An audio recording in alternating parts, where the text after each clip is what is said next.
Hey, good day to you. Jason here, Birchfield Family Farm, Oxford, Ohio.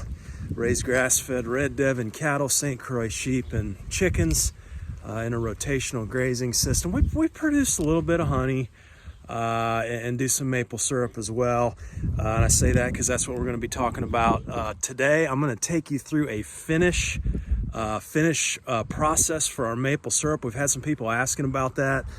We're just small time here, small farm, 9 head of red Devon and 13 St. Croix sheep, 100 chickens or so, under 100 chickens.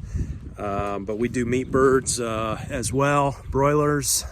We've done as much as a couple hundred of those in the summertime, but just enjoy the smallness of the family farm and all the abundance that comes with that. I have a good word for you today. As we get started here, this comes from Luke 6. These are Jesus' words. Blessed are you who are poor, for yours is the kingdom of God. Blessed are you who hunger now, for you will be satisfied. Blessed are you who weep now, for you will laugh. Blessed are you when men hate you, when they exclude you and insult you and reject your name as evil because of the Son of Man. Rejoice in that day and leap for joy, because great is your reward in heaven. For that is how their fathers treated the prophets. But woe to you who are rich, for you have already received your comfort. Woe to you who are well fed now, for you will go hungry. Woe to you who laugh now, for you will mourn and weep.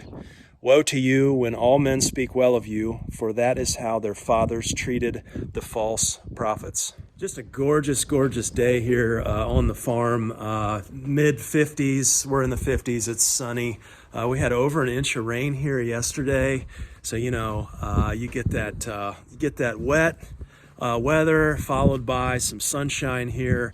And man, I tell you, I can just smell spring. It's in the air. Looking out here at the paddocks, I mean, these things are greening up. Look at the green color coming on. I think we're going to have an early spring here. I'm hopeful for that anyway. Want to spend some time today taking you through finish boil on the maple syrup and how we finish out a batch here. We'll get into these details here, but like so many other things on the farm, one of the interesting things with our maple syrup production are just the byproducts that can be produced.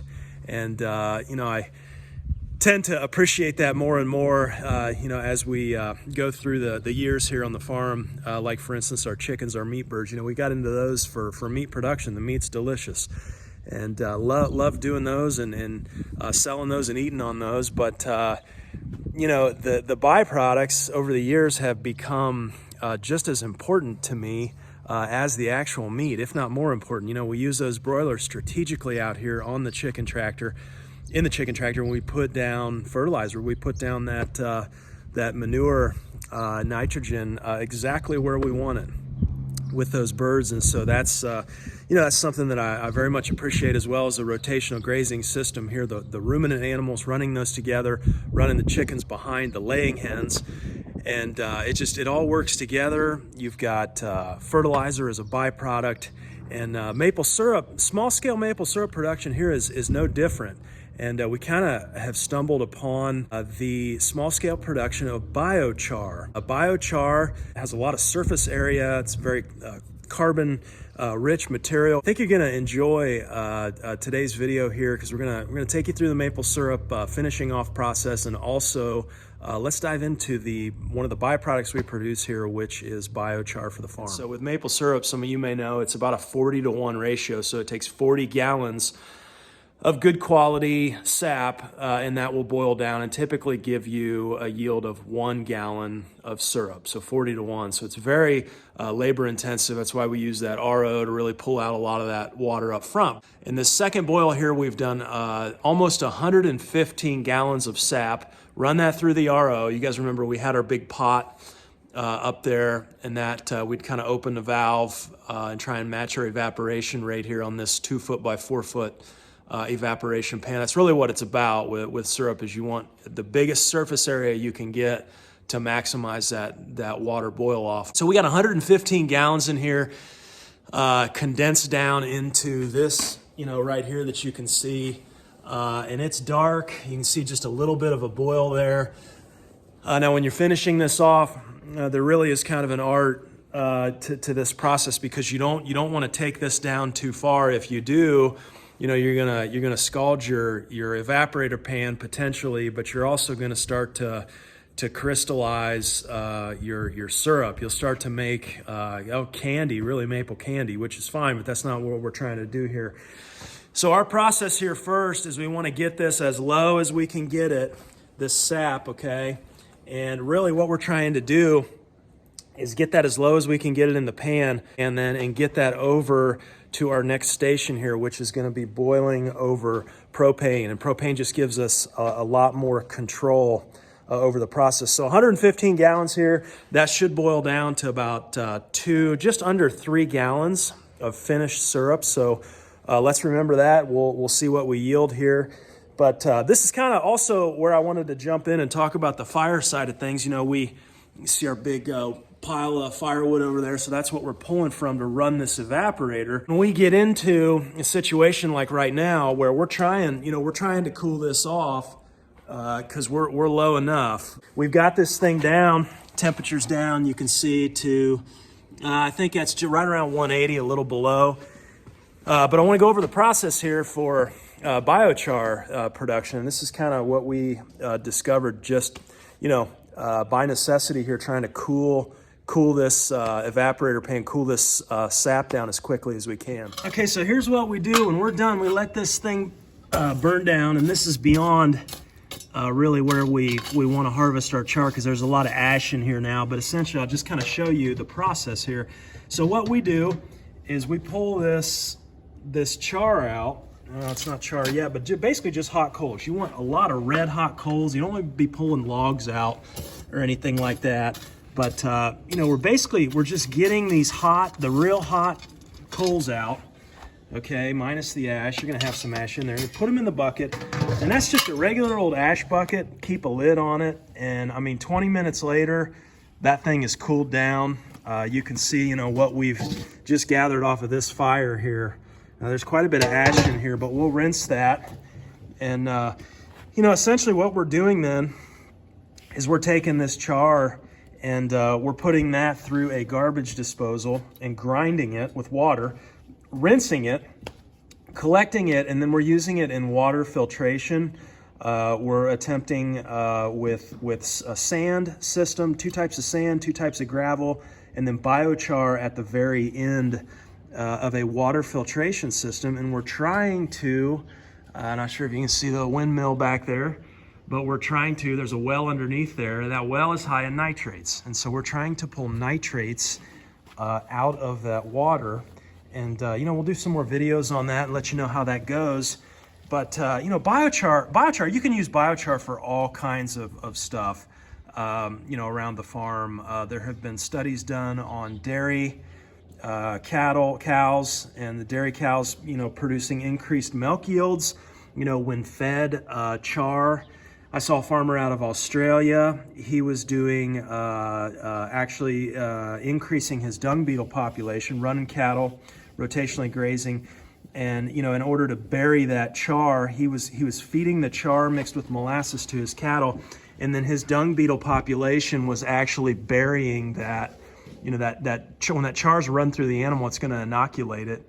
And then it was dropping out the back end of the cattle, and his dung beetle population was effectively burying that char, and he was getting it buried for free, inoculated and buried, at no cost to him. I thought that was pretty genius.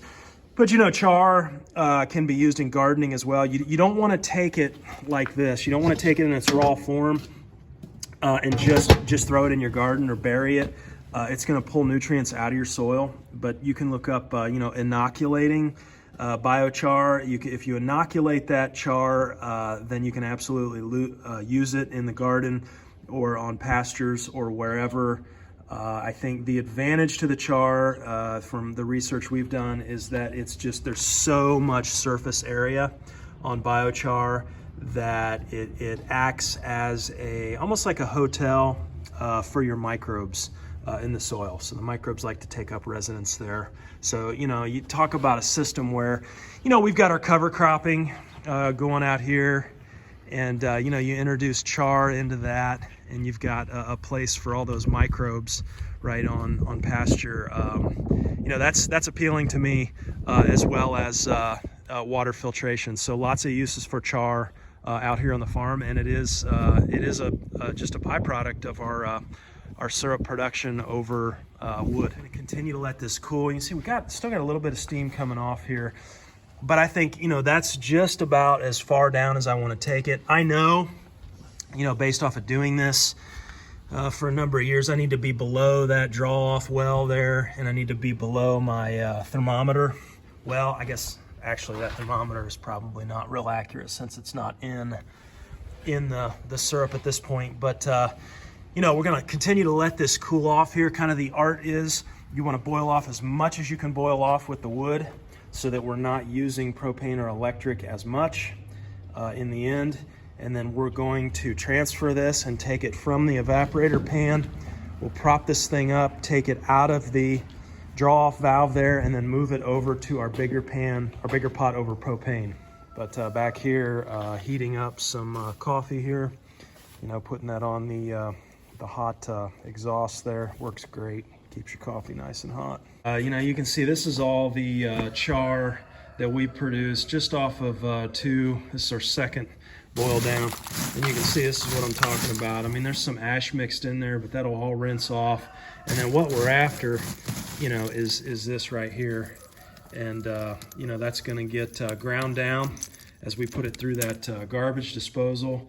And then it's about a 5-to-1 shrink down rate. I mean, this might look like, you know, a little bit of char here, but it's really not. Once we grind this down, it'll sink down. You probably get all that into a 5-gallon bucket, to be honest. So as we're finished boiling here and we're finishing up a batch, I always like to keep just about a gallon or so of sap around. And that raw sap, that's just gonna come in so handy. We can rinse this evaporator pan. You know, I can put a little more in here and get us up above our low point there. And if you got a corner of a pan that's hanging down that looks like it's gonna burn. But you know, it's just real handy to keep a couple gallons of that raw sap around. You can do it with water. You know, the problem with water, there's no sugar in it, so you're just gonna have to boil that off when you get over on propane on the next phase. Okay, so we got this pan propped up at the back there. Things are cooled off. We got our pot underneath the draw off valve here. Let's get this thing opened up. Start draining out some syrup. So again, I guess I should say this is not technically syrup yet. Closer to syrup than sap. Okay, and then once we get everything, just about everything transferred to our big pot here, we're gonna put a mason jar underneath the draw off valve. You can see the stuff that we've got left here. A lot of this is something called sugar sand, also known as niter.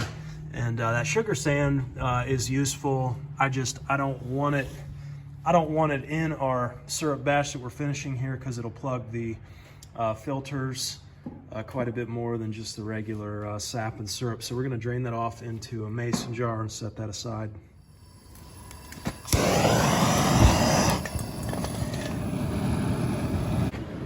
And once everything is transferred out of the evaporator pan to propane, we're gonna fire this thing up while it's still hot here, so we're using less fuel. And we wanna get this to a nice rolling boil in here over propane. Okay, and then once we've got the propane to a rolling boil, we're going to use a maple syrup hydrometer and just a test cup here. We're gonna draw some of this off, okay? And it does have to be boiling to get the right measurement here on your hydrometer. As far as hydrometers go, I do like Smoky Lake hydrometers, just a little bit easier to read. Okay, so let's see where we're at. This is essentially just measuring bricks of the sap. And you can see here on this scale, the brick scale, when we get to 59, so we're gonna drop this in this test cup. When we get to 59, we're at finished syrup. So I always like this to be about 50, at least 51 before I take it in. Oh my goodness. Okay, yeah, come over here. We are at, wow, we're at 58. So that's the closest that I've ever come to syrup. And so we need to shut this down and put it in our finish pot here and get inside. That's like the closest we've ever come off of just wood. Actually, it's still rising a little bit. We're right there. We're right there at syrup. So we need to get this inside. So normally what I was saying is I'm normally at like 50, between 50 and 52 there. So, you know, it would be down floating like down here, you know, and then I know I've got a ways to go yet till I get to syrup. And we'll pull that off and take it inside and finish over the electric range. Okay, so once you're at a satisfactory place, you know, 52 or so on the bricks reading, then we're gonna go from over propane. We're gonna go into our finish pot here. This is a 5-gallon, 20-quart. And somebody's asking about our bottling. So that's how we do our bottling there, right on that, rigged up a valve and a fitting. Super convenient, right, for when you're done. But we're gonna open this up, and we are just about finished syrup here, and we're gonna drain from our large propane pot here into the finished pot. This will go in over the electric stove, and we'll finish things off with some filtering. Then after this is drained, you guys know this stock pot stays back there, you know, is kind of our pre-warmer, putting it in the evaporator pan. We will have a third boil down, so I don't get too crazy concerned about getting every last bit of sugar sand and stuff out, because we'll do that third boil here sooner than later. And I had somebody asking about, you know, if they go too far, right? If you continue to boil syrup here and you go beyond, you know, that 59 bricks reading, you know, you're on your way to making maple candy is what you're doing. And then you can make maple sugar as well.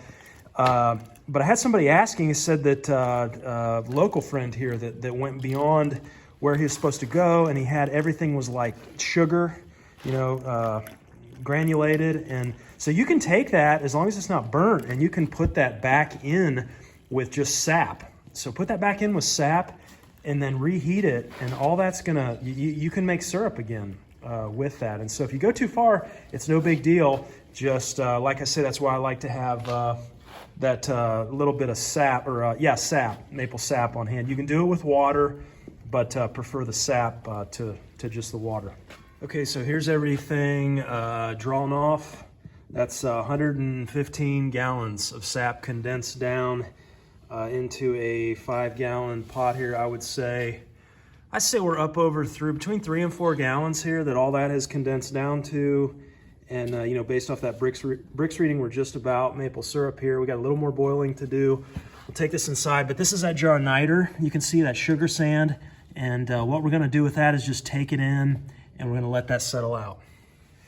Okay, in here inside, got our sap, our almost syrup here going, almost 200. We're heating up right now. But one of the things I like to do, you could absolutely use the hydrometer like we showed to finish out this, but I actually prefer this method. We've got a Hanna Instruments thermometer here. I actually prefer just to get some water boiling here and let that settle out at whatever temperature that's gonna settle out at, right about at 210 there. And so technically maple syrup is made at 7 degrees above boiling point. And so the reason I like to check the water is boiling water, you know, your thermometer can be off by a degree or two. So we want to move over here and check the syrup when it's boiling, and we'll know that we're finished up at 217. That's 210 plus another 7 degrees. We're bubbling pretty good on the boil here. Let's see where we're at thermometer wise, temperature wise. Okay, not sure if you can see that, 217 there. I'll shut the heat off.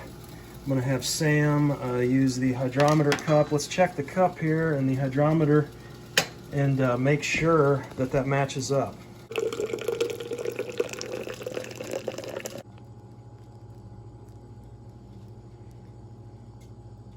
Yep, right there at that red line. So you can see, you know, what I'm doing here is just giving you an easier way, use your thermometer and take your boiling point of water, and then just add 7 degrees, and that's going to get you right on every time. It's easier than having to fill up this cup every time, right?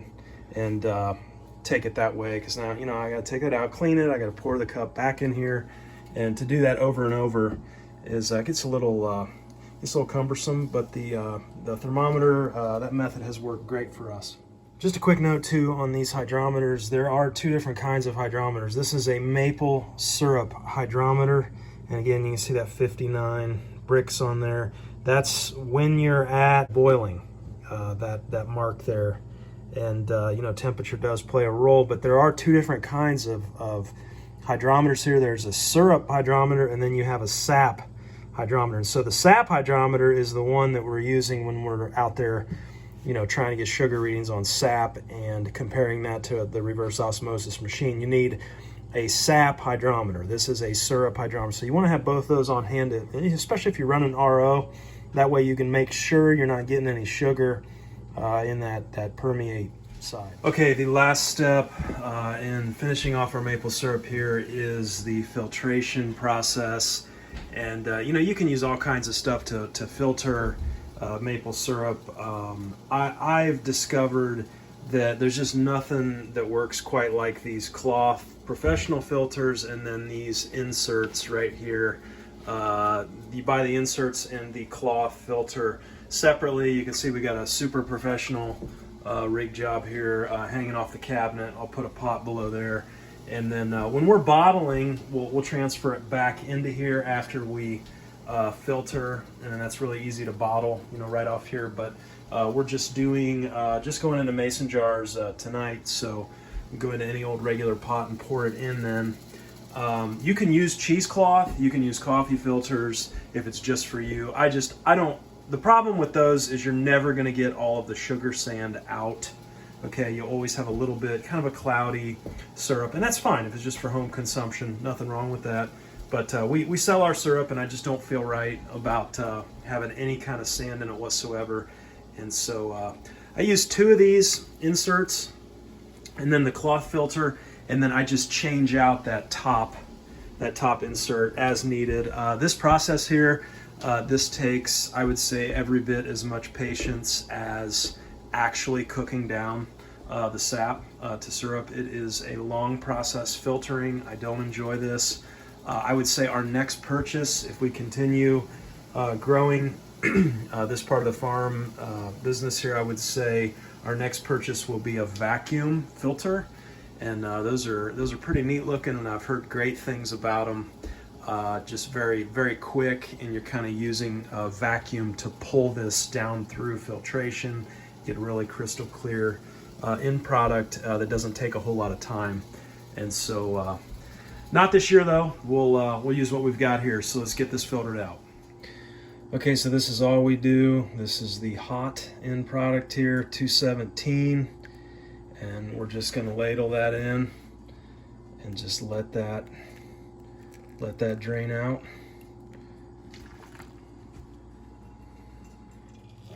You can see here, not sure if you can see that, a lot of steam, but it is a painfully slow process. But everything draining into this pot, apologize, I got the steam everywhere. Everything draining into there is completely filtered. I mean, that's going to be crystal clear. And so it's definitely, it's worth it to me. Takes a while, but what'll happen is this top insert here will clog. And so we'll pull that out, dump that. When that cools, we'll dump that back into the pot, and we'll put a new pre-filter in here. That'll kind of keep things moving. Okay, here's the harvest here. We've got 10 and a half quarts. It would be not quite 2 3/4 gallons here. 2 5/8 gallons maybe. But remember, we had some niter too, right, that we set aside. But I wanted to show you this here. Look, take a look at this. Got a light. Take a look at this clarity here. I mean, you can see just looking through there. I mean, there's not a grain of sugar sand anywhere. This is just as clear as it's going to get. So pretty happy with the filtration, even though it does does take a while. Get those filters from Roth, Sugar Bush. I'll put a link in the description. You know, the neat thing about maple syrup here on the farm is it only takes, I would say, 8 to 10 average size sugar maple trees in order for a family of, I'm going to say, 5 to 7 people to actually have sugar independence. That's the entire year that these trees can provide for you. There's no fertilization. There's no caring for the trees. You know, we even use the leaves here to make our Johnson Sioux compost, and it's just such an abundance that the life around us here provides for us. But my encouragement today as well is you know, don't just focus in on those products that are consumable as an end result, but also the byproducts. The longer that we do this, the more value I see in a lot of the byproducts with the things that we're doing here on the farm. Biochar, fertilization for our pastures, you know, and you know, water filtration potential there as well. So pay attention to those byproducts. And thanks for hanging with me today. Let me know if you have questions, comments, ways I can help you. My email is always in the channel description. Love talking to you guys. Thanks for watching today, and we'll talk to you next time. Be blessed, be at peace. Take care.